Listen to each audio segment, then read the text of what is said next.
Most people think, generally in the world, they believe that if they die in their sleep, it's wonderful. At least death, at least the natural process that is offered to you must be made use of, isn't it? And who told you you will not die tomorrow? Who gave you a guarantee that you'll not die tomorrow? There was an abbot, his name was Anastasius. He had a holy book, a combo of Old and New Testament in a fine parchment, a nice book, a well-made book. It meant a lot to him, and every day he used it as a part of his prayer and as part of his spiritual life. One day a monk came into his room and he saw this fine book, and when the abbot was not there, he just picked it up and he left. And he wanted to sell this book, so he went to a place where you can pawn things. So he went there and he said, "See, this is a fine book, I want to sell this." And in those days, he said, "For 18 pence, I'm willing to sell this book." The man looked at the book, he said, "Okay, it's a fine book, but I want to check it out. You come tomorrow, I will tell you whether I can pay 18 or not." He said, "Okay." So the man took the book to Anastasius and asked, "Father, somebody brought this book to me. How much do you think I can pay for this?" He's asking 18. Anastasius looked at this book. It was his own book. He said, "For 18 it's a bargain. It would cost much more." The man said, "Thank you, Father," and took the book and went away. Then the next day, the monk came to collect the money. So, the shopkeeper said, "Yes, I'm willing to pay 18 to you. I actually consulted Father Anastasius and he told me I can pay 18. The monk just rose. Said, "What, you asked Father Anastasius?" "Yes, what else did he say?" He said, "He just said it's a fine book, I can pay 18. Nothing else, nothing at all." Then the monk said, "I don't think I want to sell the book. You give it to me." He took it and went back to the abbot. And he said, "I took this book and even though it came to you, you didn't say anything, you could have just held it, it's yours." He said, "Don't you worry, my son, it's my gift to you, you take it. You take it and go. It looks like you need it more than me, I need it. And I can always get another copy, but it looks like for you it's very precious, you take it." Now he just broke down and he lived and served him for the rest of his life. Why I'm saying this is, this will come to you only when you know you could die today. You could die today or you could die tomorrow, then you will not struggle and haggle with everything. You're willing to let go of things.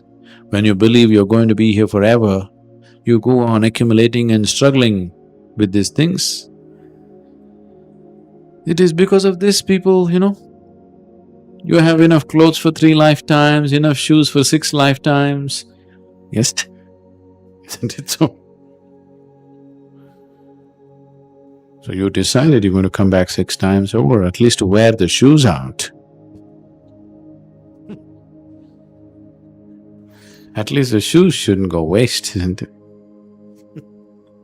Most people think, generally in the world, they believe that if they die in their sleep, it's wonderful. What a horrible desire.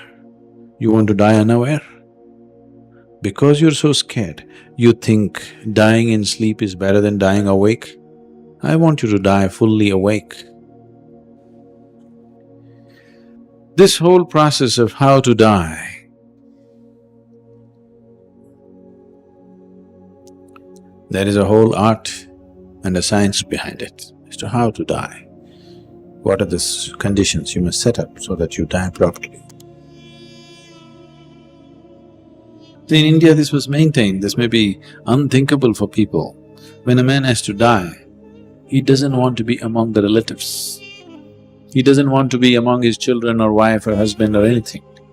They will go to a strange place, which is considered auspicious or holy, and they die there. People went all the way to Kashi just to die, you know this? People went all the way to Varanasi just to die, even today. Because it's very important that you die in awareness, not in emotion. The last moment of transition decides many things. It's very easy to untie the knots of everything that you've accumulated at that final moment. Meditation is like death, please see. If you really become meditative, it's almost death-like. Everything that you call as myself will die in meditation. Your personality, your accumulation, everything just falls apart.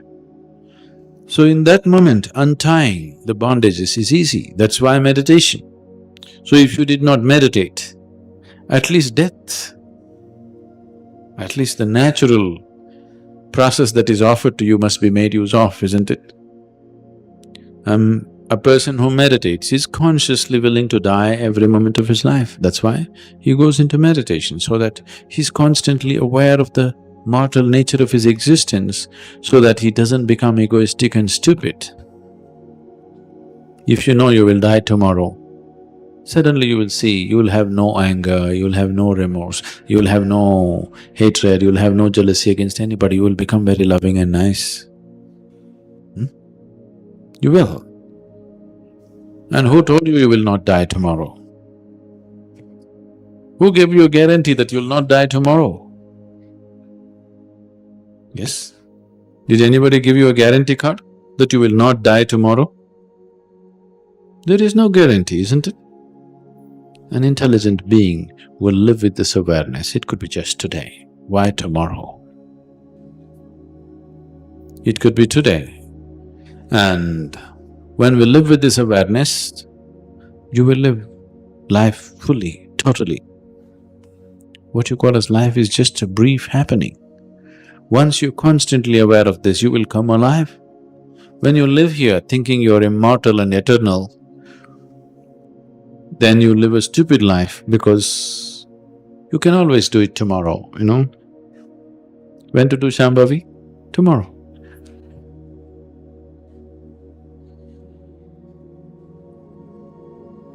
When people are constantly aware of death, those who become meditative become less and less reactive, because consciousness means that you are aware of all the nature of life itself. When you're aware of the nature of life, you're constantly aware of death. So, moment of death is a tremendous possibility, but it's better you live well, not just aim towards dying well. You learn to live well, because if this is your last life, you better live well, isn't it? If you're coming back 100 times over, you can live a stupid life. Now when you have decided this is your last life, you better live well, isn't it? Final run. Last lap might be the best lap, isn't it?